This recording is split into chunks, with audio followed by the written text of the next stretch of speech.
மச்சி காலேஜ்க்கு டைம் ஆயிடுச்சுடா போலாமா? ஒரு 5 நிமிஷம் தான் மச்சி, ரெடி ஆகிட்டு வந்துடுறேன். ஆன்ட்டி இப்போ லீவ்லாம் முடிஞ்சு போச்சு, மறுபடியும் நான் ஹாஸ்டல் போக போறேன். இதோட நான் அடுத்த லீவ்ல தான் உங்களை பார்க்க போறேன். உடம்ப பார்த்துக்கோங்க, பாய். கண்ணே சாப்பாடு ரெடி ஆயிடுச்சு, இருந்து 2 பேரும் சாப்பிட்டு போயிடுங்க. வேணாமா, நான் வெளியே போகும்போதே சாப்பிட்டுக்கிறேன். வெளி சாப்பாடு எப்படி இருக்கும்னு தெரியுமா? வாயிலே வைக்க முடியாது. உனக்கு என்னடா தெரியும்? எங்கள் அம்மா டெய்லி வைக்கிற அதே சாம்பார், அதே ரசம், அதே கார குழம்பு. உனக்கு தான் அம்மா இல்லைல்ல, அதான்டா உனக்கு சாப்பாடோட டேஸ்ட் என்னன்னு தெரியல.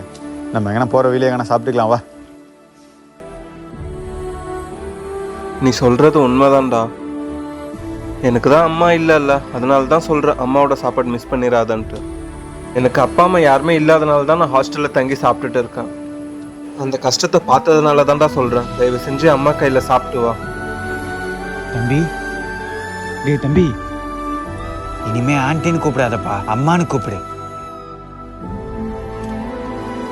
உனக்கு அப்பா அம்மாவா நாங்க இருக்கிற தம்பி, இனிமே கவலைப்படாத.